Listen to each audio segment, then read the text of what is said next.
peut-être que ceux qui n'étaient pas sur les tables ne sont peut-être pas au courant, mais en fait, vos collègues qui étaient sur les tables ont un challenge, c'est-à-dire de présenter en 3 minutes le fruit de leur réflexion.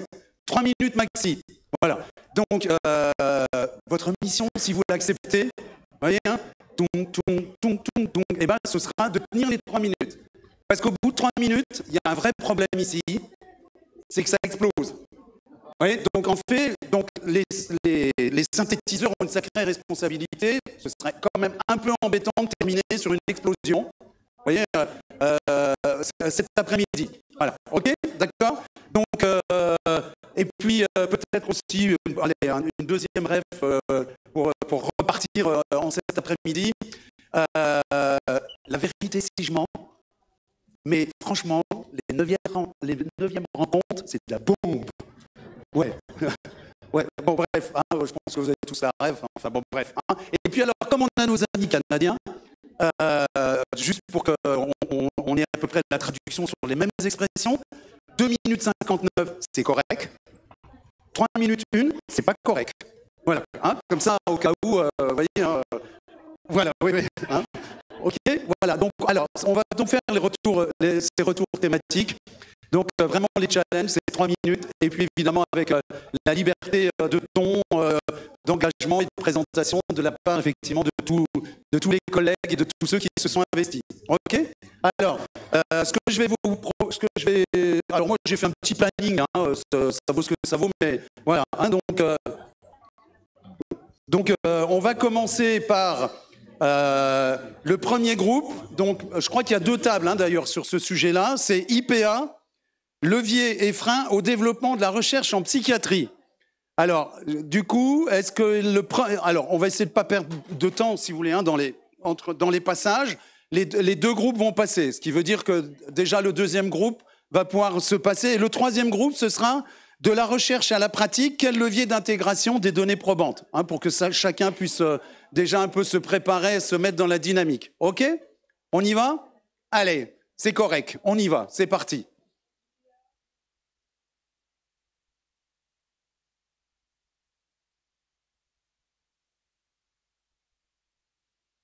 Ah, pardon.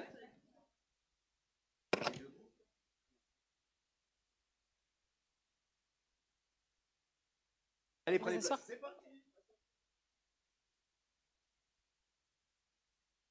Ça marche? Oui. Attends. 1, 2. 1. Il n'y a qu'un micro. 1. Non, pas encore.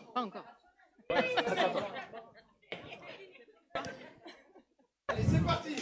Tiens, salut. Écoute Tristan, il faut qu'on parle. Vas-y, je t'écoute. T'as entendu parler des IPA? Ouais. Et alors, qu'est-ce que t'en penses pour la recherche? C'est quoi ce truc? C'est l'infirmier en pratique avancée, c'est ça, ouais? Exactement, ouais. D'accord, du coup, donc c'est quoi l'infirmier en pratique avancée? C'est quoi? Pourquoi c'est un levier à la recherche? Bah là, comme ça, j'ai envie de te dire, c'est déjà une plus-value. Ah ouais? Quelle plus-value? La mise en lumière des pratiques infirmières. Ah oui, c'est vrai. Celui qui monopolise la recherche et qui dit que la recherche, c'est lui, et c'est que l'IPA qui fait la recherche dans un établissement. Quoi? Non, mais en fait, c'est que t'as vraiment rien compris. Qui c'est qui peut être auprès des équipes pour mettre en valeur ce qu'ils font réellement? Oui. Attends, t'as entendu parler du doctorat en sciences infirmières? Ah oui, c'est sûr. Je pense que c'est à la fac de médecine que j'ai entendu ça, ouais, quand j'ai fait le diplôme d'IPA. Ouais, je m'en souviens. Ouais. Bah, et t'as pas l'impression d'une évolution, là? Je sais pas s'il y a une évolution, mais bon, être balancé Tristan la science dans un service et lui dire c'est lui qui lit des livres, allez lui demander, va vous dire, c'est sûr que c'est comme ça que ça marche. Hein. Ça marche bien d'ailleurs. Et acculturer les équipes, t'en as entendu parler ou pas, toi? Acculturer les équipes. C'est toujours compliqué à acculturer parce que ça veut dire 2 choses à la fois. Ah, vraiment, je te sens pas hyper accessible. Mais concrètement, là, quand tu es auprès des équipes, tu peux pas être un peu facilitateur de liens? Facilitateur de liens. Je ne sais pas. Mais en tout cas, je suis content de faire le même métier que toi. Écoutez, Tristan, Fanny, je vais vous mettre d'accord. Vous avez raison tous les 2. On est un peu pareil finalement. Mais oui, quand même. Vous allez...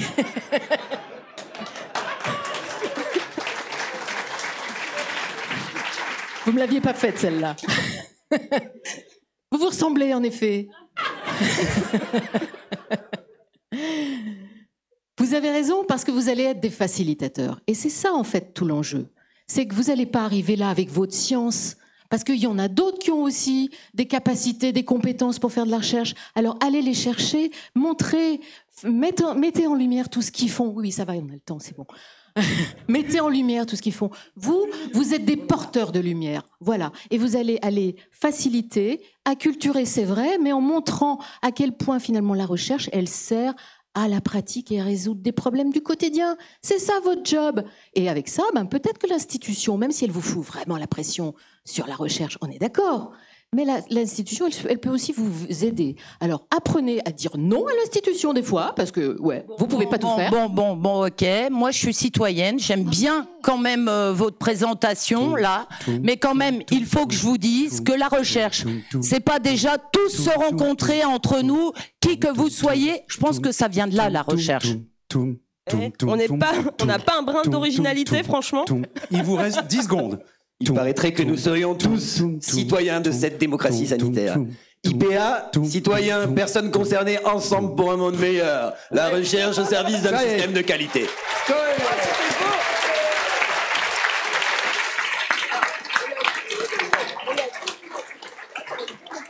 Il n'est pas là, Christophe? Challenge tenu, hein. Franchement, la classe, quoi. Hein. Ah ouais, honnêtement, la classe. Ouais. Mais que me reste-t-il? Ouais. Ok, allez. Le second groupe sur IPA, donc, levier et frein au développement de la recherche en psychiatrie. Bon, j'ai envie de dire que me reste-t-il après ça, à part, voilà, moi aussi, commenter. Voilà, j'ai bien compris que c'est comme ça qu'il faut commencer. Merci. Donc, alors, juste pour vous situer, nous, on était sur une table où, globalement, c'était à peu près un tiers des gens qui étaient IPA. Mais on avait aussi la richesse d'avoir des gens d'autres pays, et notamment des collègues de Suisse. Donc c'était l'occasion déjà quand même d'aborder en tout cas les leviers et freins sous cet angle-là, avec en particulier un regard en premier sur les freins, puisqu'en fait on était à peu près tous convaincus que ça avait quand même de l'intérêt. Les freins qui sont venus un petit peu en premier, c'était cette question autour au final des enjeux d'IPA, et notamment en Suisse, la différence entre cliniciens et praticiens appuie vraiment en tout cas un focus sur la recherche pour les cliniciens. En France, c'est les deux métiers en un, et du coup, force est de constater que le ministère de la Santé nous a quand même mis en priorité libérer du temps médical avant d'améliorer les pratiques. Voilà, en tout cas là sur les IPA où on était, on n'avait pas tous la chance d'avoir quand même par exemple à peu près la moitié du temps libéré pour améliorer les pratiques, donc avec de la recherche, de la formation, des choses comme ça.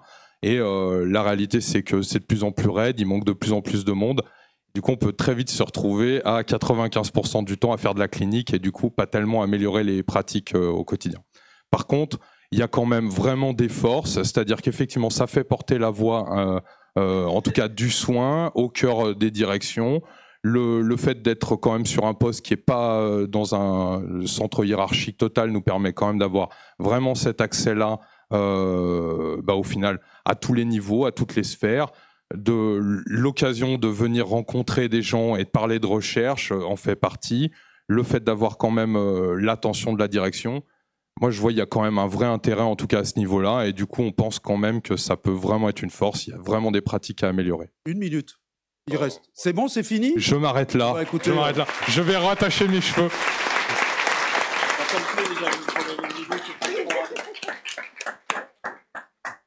Je ne savais pas qu'il allait y avoir un code. Alors moi non plus, hein, j'avoue, mais là j'étais jaloux de mes collègues, je me suis dit je pouvais pas laisser tomber ça, hein, voilà. Capillaire, voilà, un code capillaire en fait, c'est ça, complètement. Oui, alors oui, si le prochain qui arrive est chauve, ça va peut-être un peu faire un peu compliqué, mais bon, ça va aller. Ne stigmatisons pas quand même, hein, quand même. Ok, allez, le troisième groupe, donc c'est de la recherche à la pratique. Quel levier d'intégration des données probantes? Je reste sur la même ligne. Ouais, c'est ça. Il y a un fil conducteur comme ça, c'est super. Allez, c'est parti. C'est parti. Donc, les leviers d'intégration des données probantes. Ce qu'on s'est dit surtout, c'est que déjà, il fallait y avoir accès. Donc, en effet, comment on a accès aux données probantes? Soit par des abonnements, ce qui se fait dans pas mal d'établissements. Faut-il savoir, en effet, où ils sont, ce qui existe, et de faire la démarche d'en demander. Donc, résultat, c'est quand même pas forcément très performant. D'où l'idée de la création de temps de lecture professionnelle, de temps de groupe biblio, où on va accompagner les professionnels dans la lecture d'articles scientifiques. Ça nous a paru très important. Après, évidemment, il faut une structuration et un soutien proactif des structures d'encadrement. Que ce soit par l'apport de connaissances, quand il y a un constat, une difficulté, un questionnement des professionnels, mais aussi peut-être à des questions organisationnelles. Comment on travaille? Qu'est-ce qu'on fait? Qui fait quoi? Et la recherche, elle peut aussi donner des billes de raisonnement et de conclusion. Tout va bien. Large. Après, dans la structuration du soutien de l'encadrement, c'est dans l'accompagnement à faire de la recherche. Bon, ça, forcément, travailler sur l'éternel problème de légitimité des professionnels, oser la recherche et donc les intégrer au plus tôt et qu'ils soient à l'initiative des projets de recherche. Le levier puissant, évidemment, la satisfaction, l'envie d'améliorer, l'envie de changer, augmenter les compétences, s'impliquer dans ce qu'on fait et lutter contre les idées arrêtées. On a parlé forcément formation. On a donné l'exemple de SemioIJ, SocleCare, PlateCare, d'accord, et qui sont des vrais leviers d'implantation des données probantes. On a dit que c'était une science aussi particulière, qu'il y avait des sciences d'implémentation, qu'il y avait des labos spécifiques qui peuvent nous aider aussi à mieux le faire et à mieux raisonner. On est plus fort ensemble. Et enfin, on a aussi noté que les formations, c'était bien, mais c'était bien aussi, c'était formé collectivement, en équipe, d'accord? Parce que se former chacun dans son coin, finalement, ça marche moins bien. Enfin, la recherche est un moyen d'amélioration des pratiques et d'efficience, d'accord? On a parlé des groupes de psychoéducation où on réfère chaque séance à de la recherche. On vous fait faire ça, on vous accompagne là-dedans, on vous préconise ça parce que ça a été étudié et que ça marche. Mince, ça a explosé. Donc, en effet, que ça justifie la crédibilité de nos interventions et la qualité. Donc, la recherche, elle peut avoir des échos aussi aux personnes à qui elle bénéficie, les personnes concernées. La réponse est donc la recherche participative. Bravo!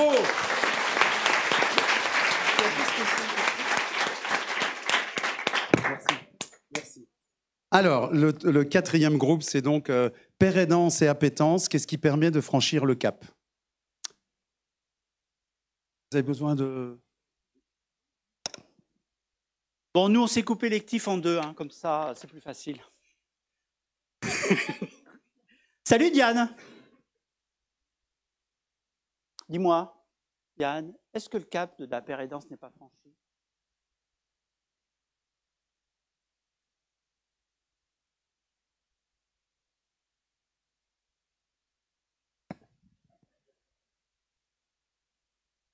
Parce que je suis gauchère, laisse-moi tranquille. Attends.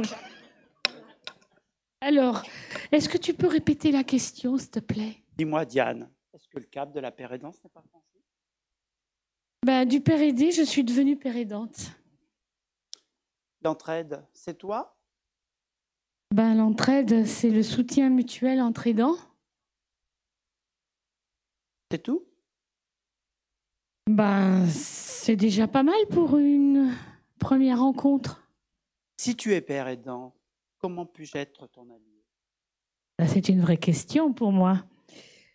Du coup, c'est de me donner un espace pour trouver ma place.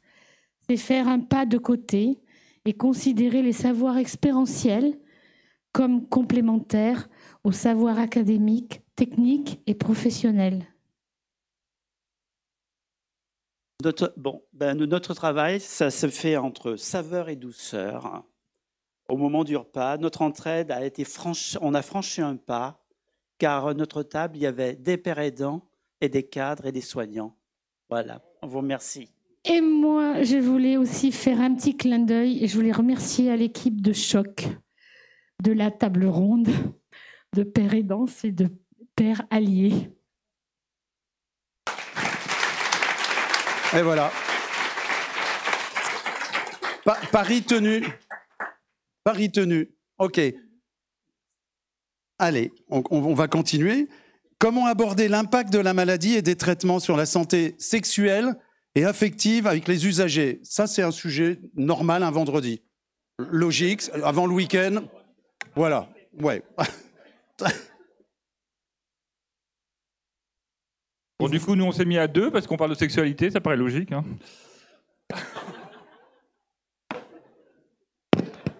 Oui, à deux, c'est mieux. À 2, Enfin, c'est mieux. Et on a un mode d'emploi. Voilà.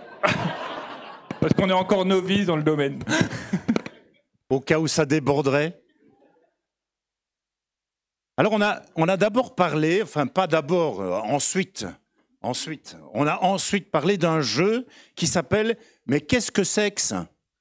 Alors oui, il paraît qu'il y a effectivement un jeu très intéressant avec lequel on peut aborder la question, mais de la sexualité, de l'humain quoi, de l'humain. Avec ce jeu, qu'est-ce que sexe? Une espèce de médiation. Bon, c'est parce qu'on se disait que c'était compliqué pour nous, en tant que soignants, de penser à la sexualité de nos usagers. Et qu'il y avait un peu, ça nous a fait penser un peu à l'ombrage diagnostique, c'est-à-dire que comme ils étaient souffrants, ils n'avaient pas de sexualité, comme ils n'ont pas de problème somatique. Ça peut passer de l'ombrage au masquage. Du coup, on s'est dit, mais comment lever cette ombre? Et là, on s'est posé plein de questions. Il y avait l'institution, il y avait le consentement, la différence entre le consentement et l'acceptation, l'emprise. On a aussi échangé beaucoup sur le fait qu'on avait du mal aussi à se projeter, parce que peut-être qu'on n'était pas tous au clair avec notre propre sexualité, que du coup c'était compliqué de penser celle des autres. Voilà. On a en tout cas, nous semble-t-il, encore un travail lourd à faire au niveau de changer quelques représentations psychiques à propos de la sexualité. Bon, la sexualité, notre sexualité, mais aussi sans doute penser la sexualité de nos usagers, de nos patients, usagères. On s'est aussi demandé si c'était à nous de s'occuper de ça, en fait. Est-ce qu'il fallait tout faire du sol au plafond? Et est-ce qu'il ne fallait pas orienter les gens vers, par exemple, les plannings familiaux? Exactement. Et puis on s'est dit, mais les plannings familiaux, c'est compliqué parce qu'il y en a de moins en moins, ils n'ont plus de crédit, donc voilà, ils ont de moins en moins de personnel. Et puis on a parlé aussi du lien de confiance, du fait que pour parler de sexualité, il fallait quand même un peu connaître la personne qui avait en face de soi et puis avoir confiance en la personne, parce que sinon on n'en parle pas. Hein, enfin, voilà. Mais en tout cas, on a reconnu quelque chose, c'est que une pathologie mentale pouvait avoir directement un impact sur la sexualité de nos patients. On a parlé de manie, on a parlé aussi de dépression, on a parlé d'érotomanie, et donc qui ont directement un impact sur des conduites sexuelles, voire des comportements sexuels. Oui. Et on a pensé solution. Et donc, on s'est dit que déjà, si on pouvait en faire un sujet dans les équipes, ça serait déjà pas mal. Voilà, pouvoir en parler un petit peu entre nous, déjà, ça serait déjà bien. On pourrait aussi, il y a des gens qui ont dit, si on inscrivait dans le PTSM comme un axe d'amélioration, ça serait pas mal non plus. Et puis aussi sensibiliser les soignants à ça, c'est-à-dire leur donner des billes, des pistes de réflexion, rien que pour aborder le sujet. Et ça sera déjà super bien. Voilà. Alors on peut aborder tout ça avec des portes effectivement très différentes. Bien sûr, il y a qu'est-ce que sexe, mais il y a aussi peut-être assistant sexuel.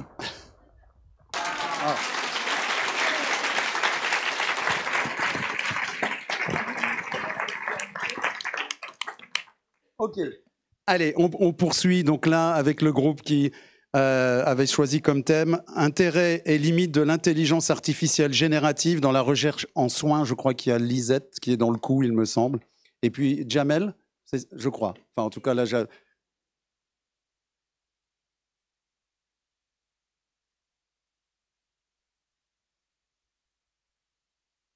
oui, c'est pas...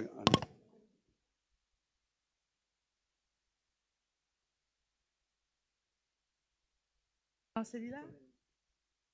Allez. Bonjour. Est-ce que quelqu'un n'a pas d'Android? Qui n'a pas d'Android dans la salle?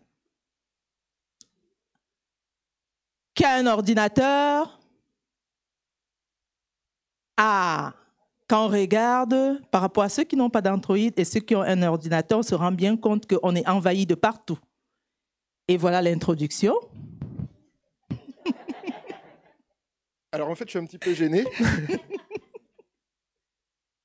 Ça marche. Oui. Donc déjà un petit tour de table de table qui était une rencontre assez riche, pardon. Une rencontre assez riche sur notre table, avec des infirmiers, bien sûr, avec...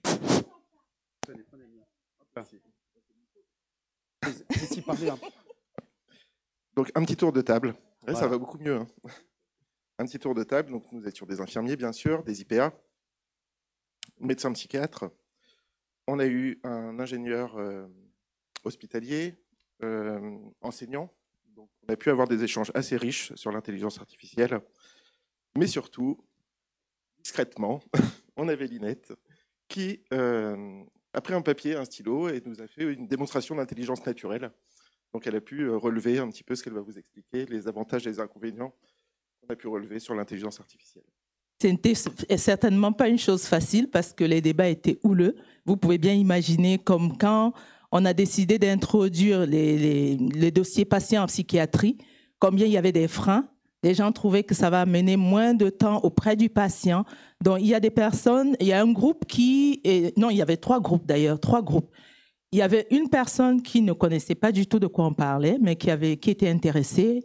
Un groupe qui trouvait qu'ils avaient commencé à utiliser et qu'il y a plein d'avantages. Et un dernier groupe qui était un peu dans les craintes et la peur que finalement certains métiers puissent disparaître. Mais ce qui était encore plus intéressant, c'est qu'il y avait des avantages, c'est-à-dire l'atout de gagner en temps, parce qu'il y a plein d'éléments qu'on peut trouver rapidement et puis qu'on peut avancer. Il y avait aussi le fait que la diabétologie, les patients de diabéto utilisent déjà l'intelligence artificielle et ça donne des bons résultats. D'autres avantages, c'était que nous avons la possibilité de partir d'une page blanche et mettre un support et pouvoir l'alimenter au fur et à mesure. Mais à côté de ça, il y avait des inconvénients où finalement, on ne sait pas où est-ce qu'on va trouver la revue de la littérature, la biographie vient d'où. On a plein d'éléments qui arrivent, mais on va les justifier comment au niveau scientifique. Et les capacités intellectuelles de raisonnement, la lecture et tous les autres éléments qui nous permettent d'être intelligents qui étaient diminués. Donc, en conclusion, je pense qu'il ne faut pas avoir peur de l'intelligence artificielle. Elle est là maintenant, donc à nous aussi de l'utiliser avec intelligence et notre raisonnement qu'on a tous. Tout à fait. Merci. Super, bravo. Bravo.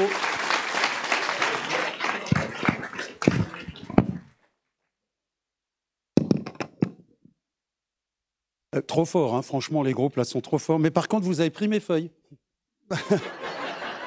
C'est comme à la télé quand l'animateur il a paumé ses feuilles, là c'est mort quoi.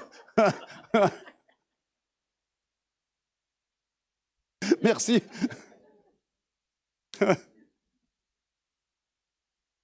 Ok, allez, un autre groupe. Quand la contrainte fragilise le lien, les enjeux relationnels et institutionnels. Et puis donc ensuite, ce sera le dernier groupe, les défis multiples du psychotrauma. J'articule pour que vous compreniez bien. Hein. Voilà. Allez. On peut le mettre. Oui. On peut le faire. Je suis un peu petite. Encore 25 ? Très bien. Alors, du coup, sur la table ronde, on a évoqué quand la contrainte rompt le lien de confiance. Donc, on est parti sur un peu le lien. Le lien, qu'est-ce qu'il était ? Ça fait 2 fois.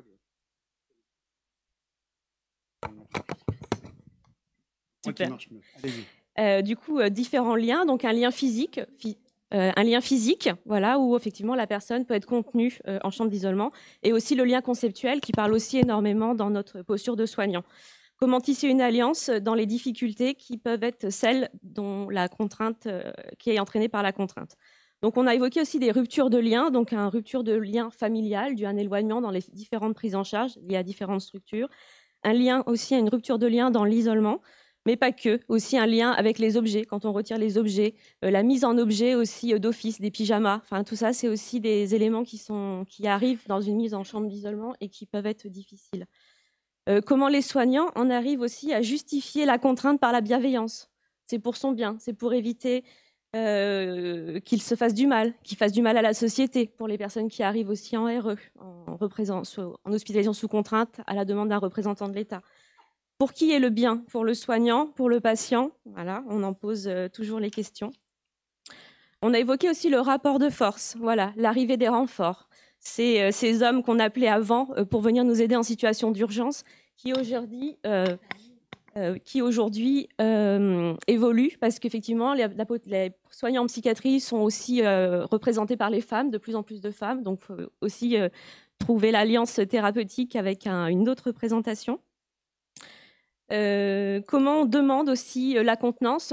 On évoquait des patients qui demandent à être, eux, isolés.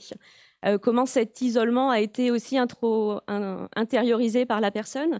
Et du coup, la question était une recherche de contrainte ou de contenance. Voilà, c'était les questionnements. On a évoqué aussi la réduction des espaces de pensée avec la nécessité de temps de reprise. Voilà, s'autoriser à mettre en mots, peut-être pas forcément par un psychologue, mais l'équipe aussi peut aussi avoir ce jeu d'identifier un infirmier peut-être référent pour autoriser la mise en mots. Comment aussi recréer du lien quand il y a d'une toute-puissance de la part des soignants. Mais il arrive aussi que les mises en ISO se passent bien, quand il y a une confiance dans l'équipe, que la situation est accompagnée de bienveillance. On a évoqué les contraintes institutionnelles, donc le rôle de soignant, de protéger les autres, et l'évolution des postures, des pratiques en 2012 aussi, avec du coup ces renforcements dans les mesures d'isolement qui ont obligé aussi aux soignants à modifier leurs pratiques. Alors, on a évoqué aussi, pour finir, la prise de décision, le tiers, l'importance du tiers, d'accompagner le tiers, et aussi les enjeux de coordination, d'anticiper la crise qui amène l'isolement. Est-ce que c'est pas une crise qui n'aurait pas été régulée? Ouais, bravo.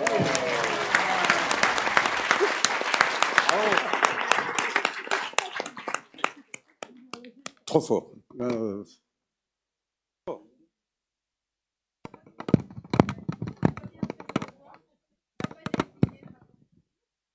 Ah bah. Il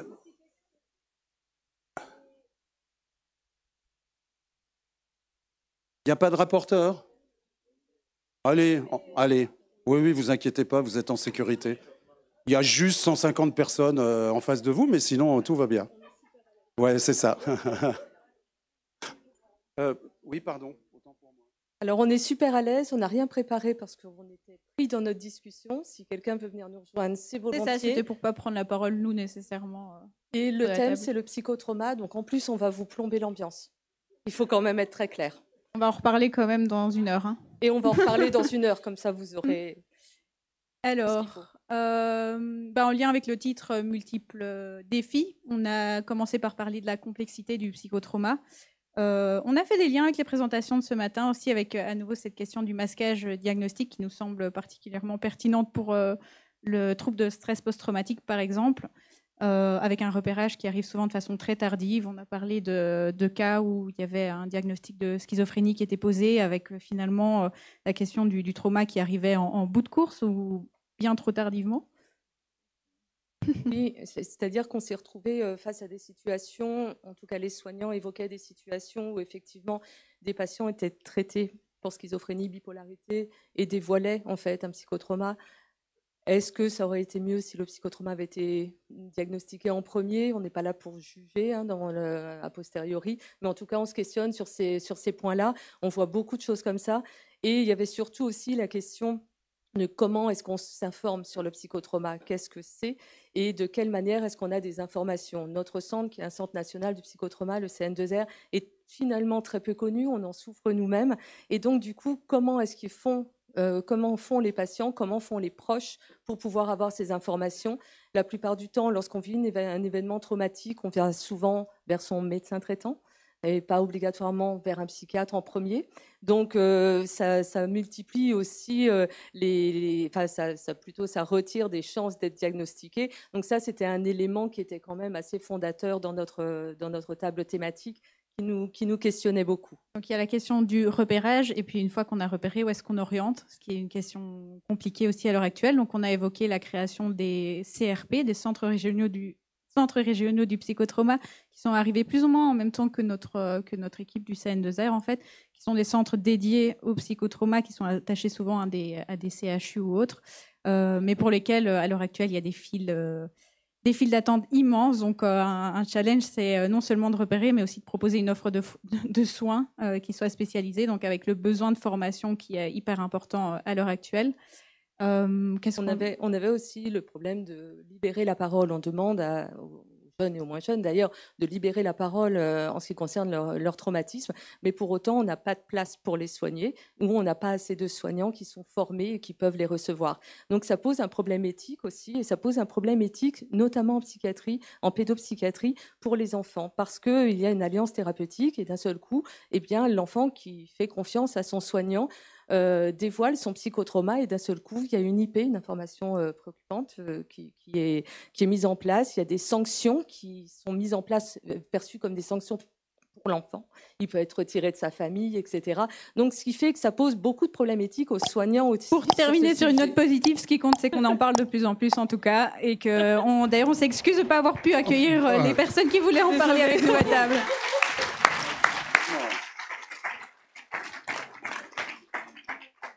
Comme quoi, l'impro plus la contrainte, ça fait, c'est pas mal, hein, quand même, mine de rien. Ouais. Hein? Ok. Alors, je crois que ce qu'on peut peut-être faire encore, c'est vraiment applaudir tous ces collègues-là qui ont pris le risque de venir nous présenter le fruit de leur travail. C'est vraiment très chouette. Et puis peut-être, pour conclure et puis pour passer évidemment à la suite du programme, moi, je partage avec vous, j'adore quand un plan se déroule sans accroc. Je ne sais pas si vous avez la ref, pour certains, mais voilà. L'agence Tourisque, c'est un truc de vieux, hein, mais moi, je fais ce que je peux. Hein. J'ai